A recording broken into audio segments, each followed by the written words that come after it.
Bismillahirrahmanirrahim. Assalamualaikum warahmatullahi wabarakatuh. Alhamdulillahirabbil alamin. Allahumma shalli ala sayyidina Muhammad wa ala ali sayyidina Muhammad.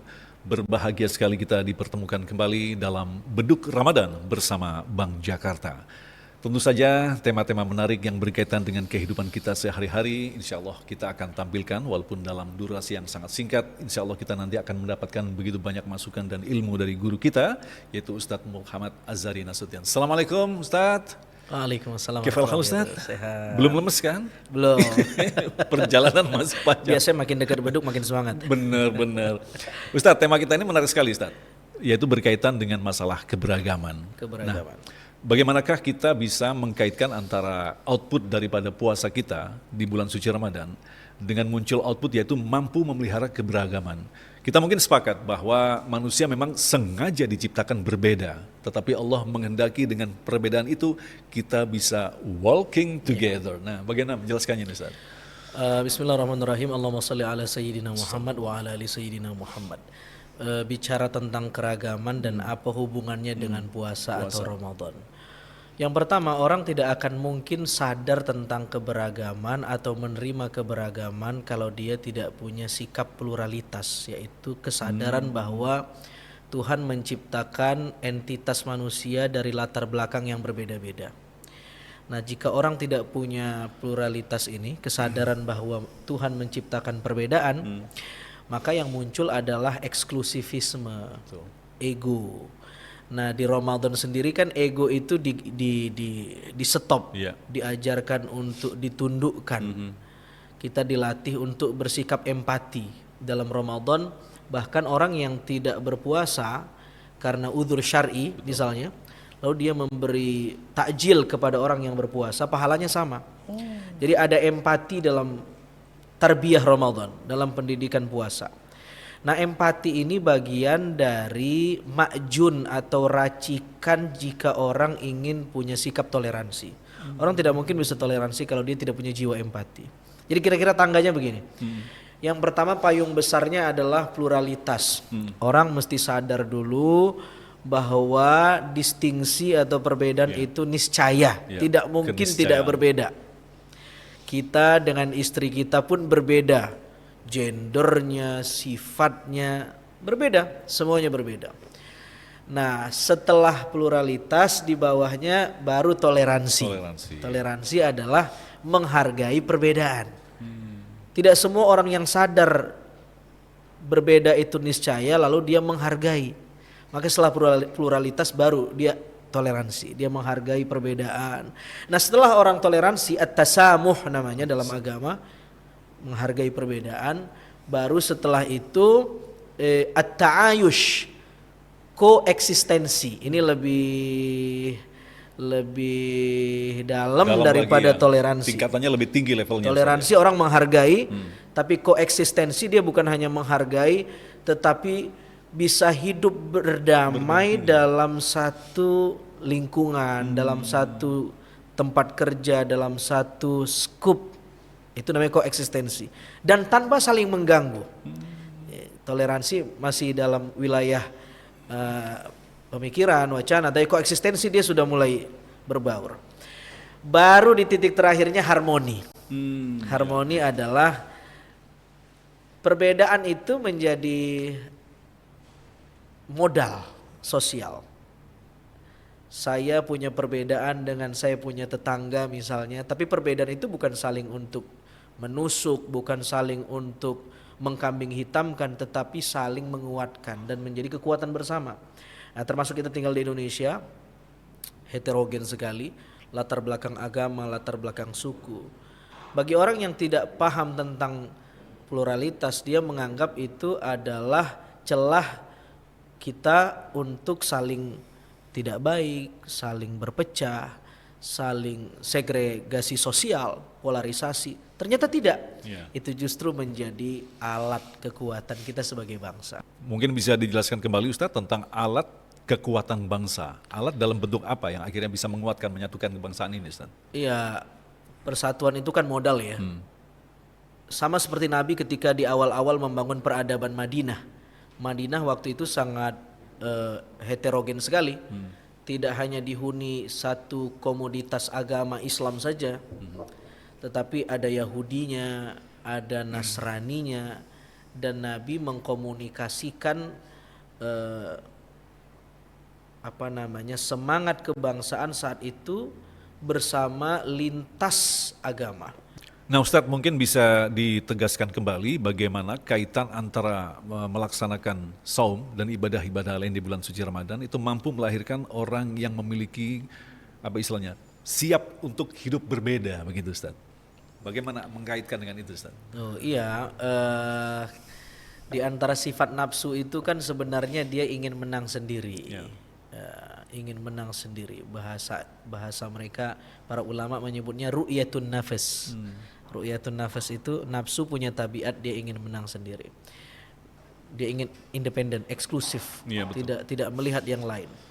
Yang dia lihat dirinya. Itu sifat nafsu. Maka dalam ilmu akhlak mereka menyebutnya ada penyakit namanya ananiyah, keakuan. Yang penting aku. Orang lain tidak penting. Bahkan jika pun dia bicara tentang orang lain, dia tetap mengembalikannya ke akunya. Untung ada aku, kalau nggak ada aku, itu nggak jadi dia. Itu sifat ananiyah. Kita menyebutnya narsistik mungkin ya. Nah, dalam puasa sifat ananiyah itu digenjot, disuruh oleh agama untuk didilit. Dikendalikan begitu? Ya, dikendalikan, dikontrol, dilatih keakuan itu. Nah, ini sifat nafsu. Nah, orang tidak mungkin bisa menghargai orang, berempati kepada orang jika ananiyahnya masih tinggi. Masih kan? ada, ya. Kalau ananiyahnya masih tinggi, yang muncul bukan toleransi, bukan empati, bukan harmoni, tetapi ego sosial dalam skop yang paling besar, ego kesukuan, ya, ego jabatan dan lain-lain. Nah, itu kan berbahaya sekali.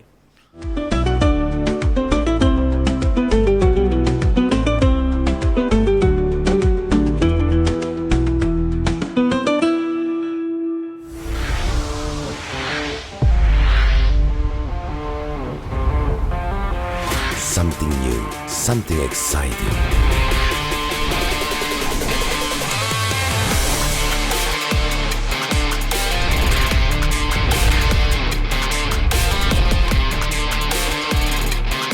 Back with exciting offers.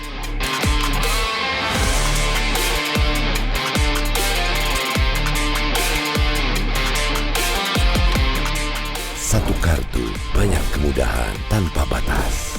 Visa Bank Jakarta, membangun masa depan.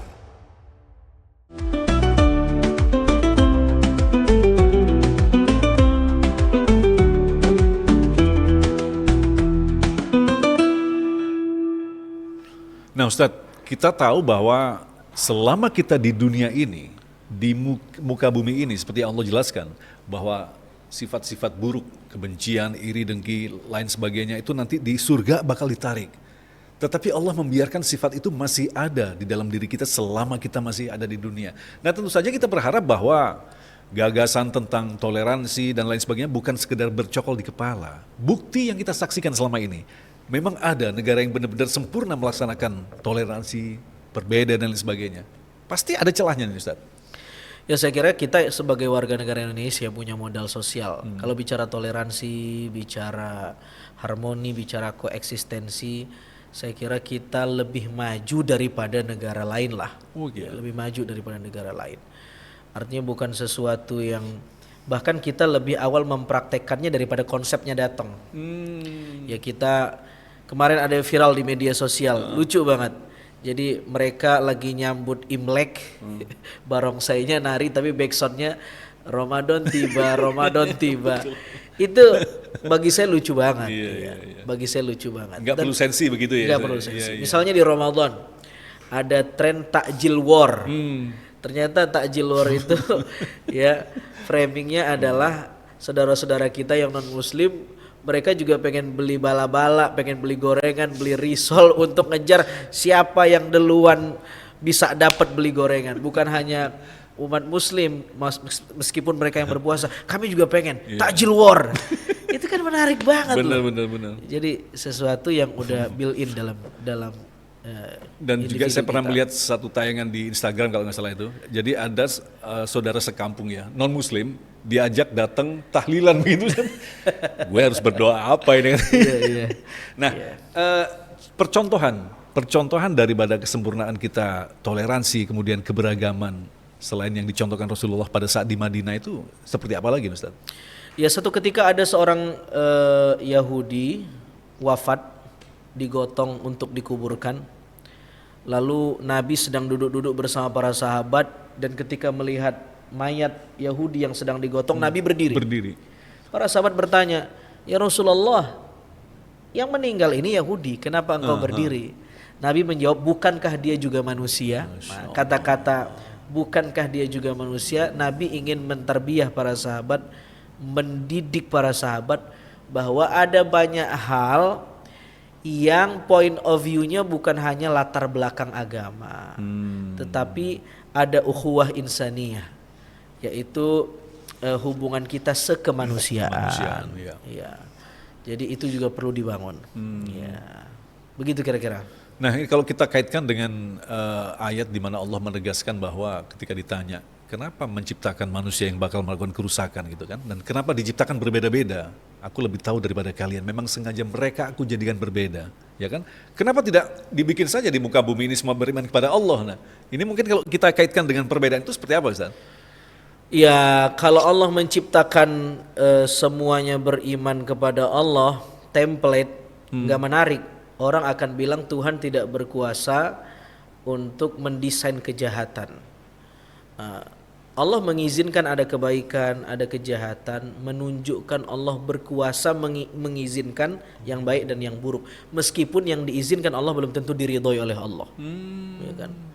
Nah, jadi jika semuanya sama, ya kita akan bilang, ya kita berbuat baik kan ini karena didesain oleh Allah, dan mungkin Dia hanya Tuhan baik, tidak mampu menciptakan yang jahat. Jadi ada banyak jawabannya, dan salah satunya adalah tentu adalah menjadi ujian kita sebagai orang beriman, bagaimana hidup bermuamalah dengan orang lain dengan cara yang baik, dengan sikap empati dan lain-lain. Begitu kira-kira. Memelihara keberagaman atau perbedaan bukanlah perkara yang sangat mudah. Bahkan di beberapa negara-negara tertentu mereka melarang untuk berbeda begitu, Ustaz ya. Dan muncullah dengan regulasi yang sangat ketat sekali. Jangan melakukan ini, jangan melakukan ini. Nah, sementara negeri kita ini sangat toleransi sekali begitu, Ustaz ya. Open up begitu kan, artinya ayo seperti apa yang bisa diadaptasi. Nah, ini bagaimana kamu membandingkan yang dikatakan sebagai puncak daripada pemahaman keberagaman yang sempurna itu seperti apa? Ya, koeksistensi itu kan begini, kita punya nilai dan orang punya nilai, kita hidup dengan nilai kita masing-masing dan menghargai nilai orang tanpa mencampur adukkan nilai kita dengan nilai dia.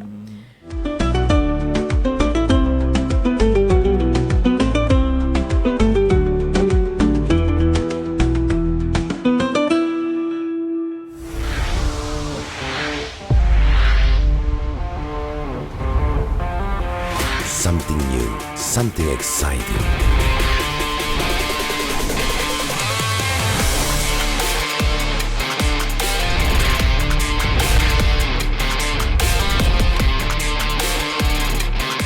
Packed with exciting offers.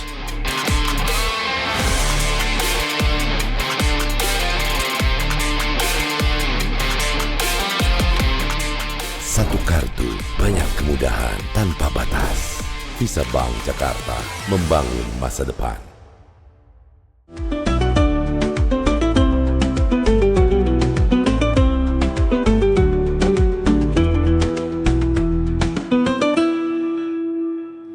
Nah, jika kita mencampur adukkan sehingga menjadi bias, sudah tidak lagi bisa dibedakan mana A mana B, itu bukan toleransi tapi tolol banget sih. Jadi mesti yang di sana punya nilai dan dia mesti pegang nilai-nilainya. Yang di sini punya nilai dan mesti pegang nilai-nilainya. Tapi mereka punya meeting point. punya kalimatun sawa, punya titik temu di mana mereka sama-sama menghargai nilai-nilai itu. Misalnya Nabi kedatangan delegasi dari Kristen Najran. Ya. Lalu kemudian terjadi kesepakatan Kristen Najran ini bersepakat dengan Nabi Shallallahu Alaihi Wasallam pada akhirnya siap membantu Nabi dalam konteks sesama warga Madinah. Siap membela negara, jika satu yang disakitkan maka umat Islam membantu, jika umat Islam disakitkan maka umat Kristen Najran membantu umat Muslim. Nah, tetapi kan umat Kristen Najran tidak jadi Muslim, yang Muslim tidak jadi Kristen Najran, tetap dengan nilai mereka, tetapi ada meeting pointnya dalam hal-hal wilayah tertentu, case tertentu, kebangsaan dan lain-lain. Mereka punya spirit yang sama, sesama warga bangsa, kira-kira begitu ya. Nah Ustadz, kalau kita perhatikan, kita mencoba untuk kritik di negeri kita sendiri ya. Nah seringkali kita ini dibikin sibuk dengan perbedaan-perbedaan yang sebenarnya bisa didialogkan begitu Ustadz ya. Yeah. Bahkan sekali berpala ulama imam-imam kan, Imam Hanafi, Imam Syafi'i kan berbeda dalam mazhabnya, tetapi ternyata bisa bersama gitu loh. Ini sebenarnya apa yang perlu kita kritisi dalam hal ini Ustadz? Ya, jadi kalau kita diajak oleh agama bersikap empati kepada orang yang lintas agama dengan kita, lebih-lebih untuk toleransi kepada yang seagama dengan kita. Iya. Wa'tasimu bihablillahi jami'an wa la tafarraqu. Ayatnya mengatakan berpegang pada tali agama Allah dan jangan berpecah belah. Dia tidak menggunakan diksi wala takhtalifu, jangan berbeda, tetapi jangan berpecah belah. Seolah-olah pesan tersiratnya adalah berbeda boleh, berpecah jangan. Bahkan berbeda itu adalah satu hazanah. Satu hazanah. Banyak sekali kita mendapatkan rukhsah, keringanan, remisi, diskon dalam menjalankan syariat agama itu lebih karena adanya perbedaan. Dalam mazhab tertentu ini tidak boleh, tapi dalam mazhab yang lain ini diperkenankan. Untung ada perbedaan yang mengakomodir itu menjadi keringanan. Ya kan? Misal dalam bab puasa deh.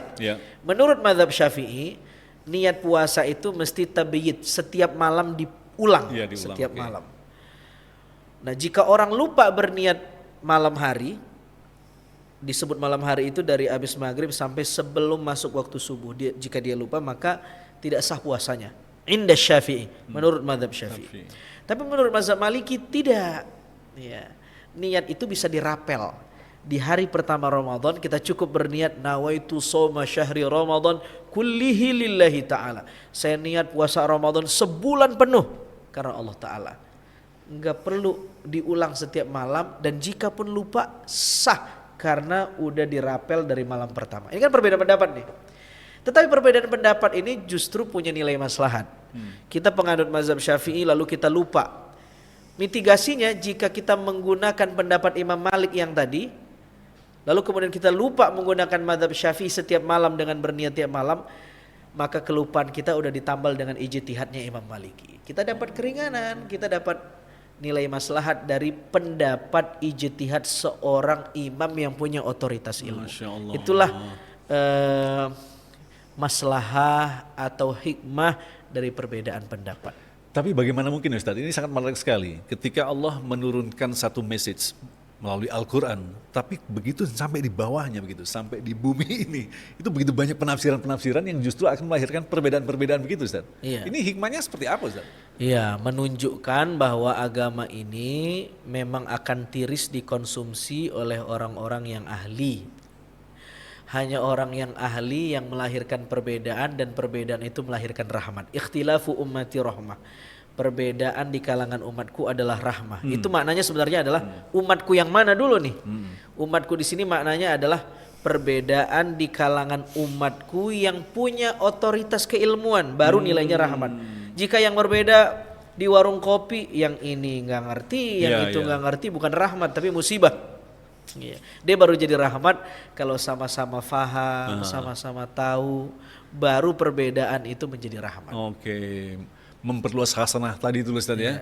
Yang paling menyedihkan adalah orang yang sama-sama nggak punya ilmu berdebat gitu. Outputnya apa? Hancur-hancuran begitu. Hancur-hancuran. Ukhuwahnya rusak, dan biasanya orang semakin luas ilmunya semakin toleransi. Baik Ustadz, terima kasih, menarik sekali.